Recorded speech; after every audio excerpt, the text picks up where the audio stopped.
In 1999, the word diversification was used to justify buying 4 different tech stocks instead of just one.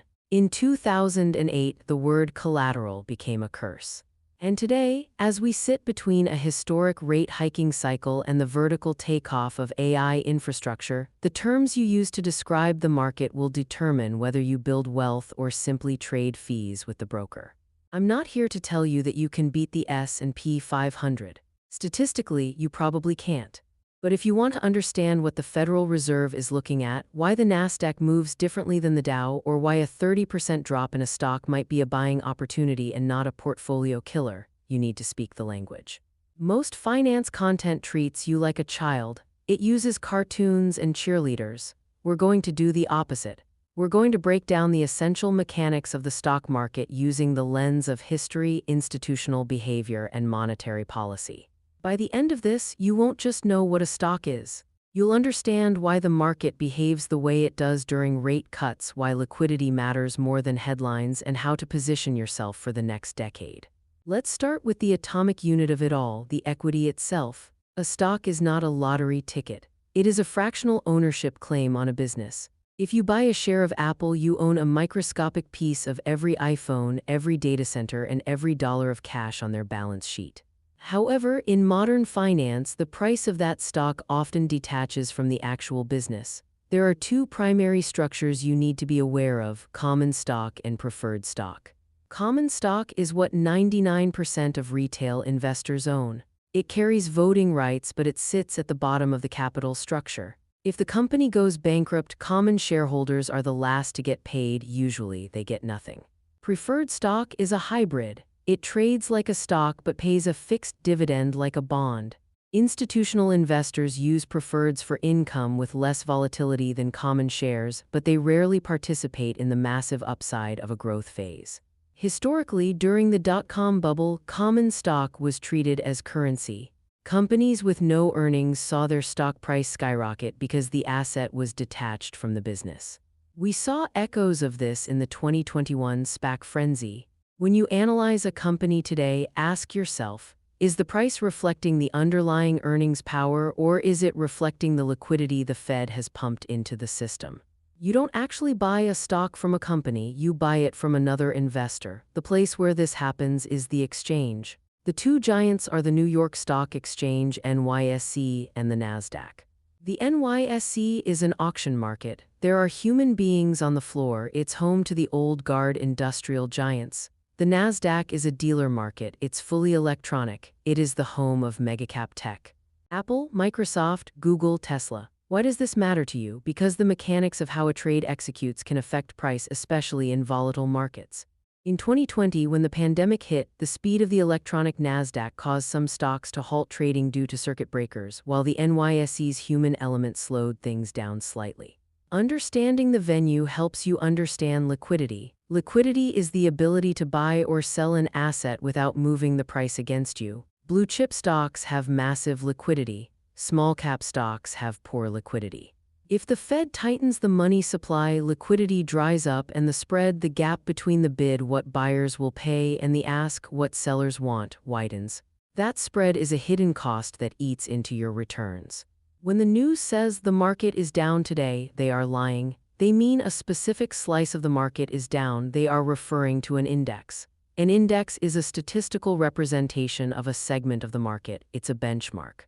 You need to know 3. The S&P 500. This tracks the 500 largest publicly traded companies in the U.S. It is the gold standard. When we talk about the market return, this is it. It is market cap weighted, meaning Apple and Microsoft move it more than a small industrial firm.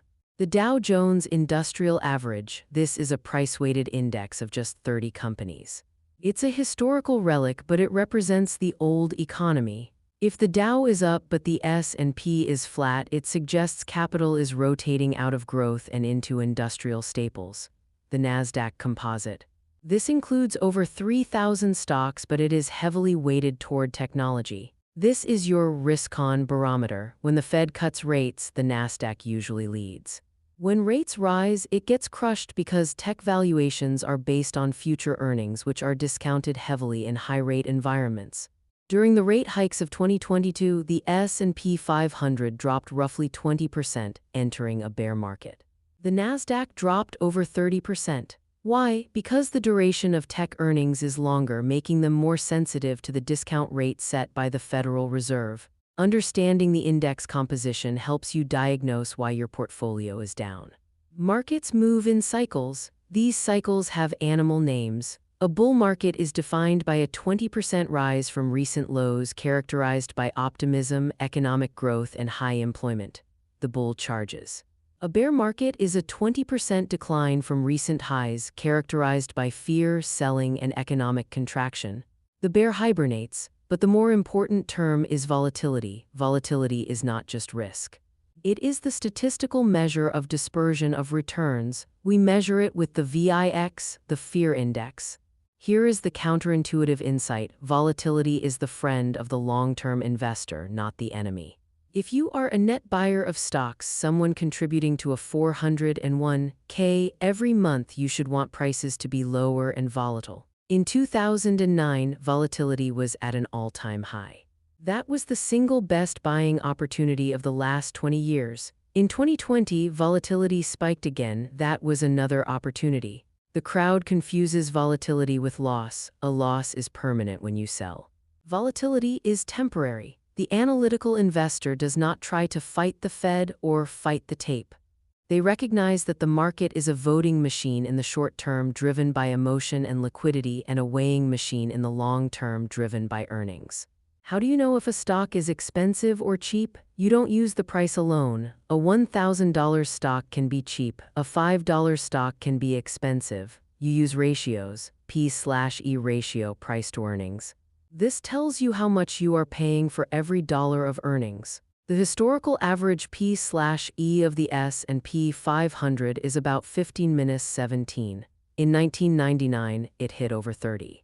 In 2021, it flirted with 30 again. A high P/E implies high growth expectations. If a stock has a high P/E and the Fed raises rates, that multiple contracts.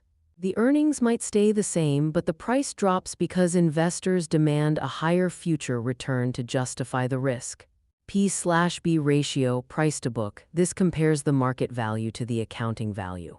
This is useful for banks and industrial companies, but less useful for tech companies whose primary assets are intangible code, patents which aren't accurately reflected on the balance sheet. Dividend yield. This is the cash return on your investment, but beware of the yield trap. If a stock price crashes 50% but maintains its dividend, the yield looks massive. But if the company can't generate earnings to cover that dividend, they will cut it, causing the price to crash further. Chasing yield without analyzing earnings coverage is a classic beginner mistake. Market capitalization. Market cap is the total dollar value of a company, its share price multiplied by shares outstanding. Large cap, $10 billion. These are your anchors. They are mature, global, and relatively stable. Think JP Morgan, Exxon. Mid cap, $2 billion, $10 billion. These are the growth engines. They have room to expand but are established enough to survive recessions. Small cap, $2 billion. These are volatile. They are often targeted by institutional investors for their growth potential, but they are the first to get dumped when liquidity tightens. During the rate cut cycles, small caps often outperform because they are more sensitive to borrowing costs. When the Fed pivots, small cap borrowing becomes cheaper, boosting earnings. However, in a recession, small caps have higher bankruptcy risk. Let's talk about diversification. True diversification is not owning 10 different AI stocks, that is concentration. Diversification is owning assets that behave differently under the same economic conditions. For the analytical investor, this means looking at correlation. In 2022, we saw a breakdown of the 60/40 portfolio: 60% stocks, 40% bonds. Bonds went down with stocks because inflation was the driver. True diversification now might require exposure to commodities, infrastructure, or even specific factor ETFs. If you don't have the time or desire to analyze 10K filings and listen to Fed speeches, you use index funds and ETFs, exchange-traded funds. An index fund is a mutual fund that tracks a benchmark. You buy it at the end of the day at the net asset value. An ETF does the same but trades on an exchange like a stock. You can buy it at 9:30 a.m. and sell it at 9:31 a.m. if you want, though you shouldn't. The shift from active management to passive ETFs is one of the most significant structural trends of the last decade. Trillions of dollars now flow into these vehicles, which means the largest buyers are no longer analyzing individual companies, they are just buying the index. This creates distortions, but it also provides a low-cost baseline for your portfolio. Blue-chip stocks, these are the leaders in their industry. They have a long track record of stable earnings and dividend payments. They are the foundation of a defensive portfolio. In a bear market, capital flees to these names, penny stocks. These are highly speculative, often trading for less than $5. They have low liquidity and are prone to manipulation. They are not investments, they are trades. The counterintuitive insight here is that sometimes the safe blue chip can be riskier than it looks. A company like IBM was a blue chip for decades, but it has massively underperformed the market over the last 10 years. The risk of blue chips is value trap risk. They look cheap, but they are cheap because their business model is dying. Every term we've discussed, from P/E ratios to the VIX, points to one truth. The stock market is a mechanism for transferring wealth from the impatient to the patient. The Federal Reserve will raise rates and they will cut them. We will have recessions and we will have booms. The AI revolution will create trillion-dollar companies and destroy $100 billion companies. If you try to time every move based on the news, you will be caught in the spread, paying the bid-ask and the taxes. But if you understand the terms, if you know that volatility is not risk, that earnings drive prices over the long term, and that liquidity cycles drive them in the short term, you can build a strategy that survives the chaos.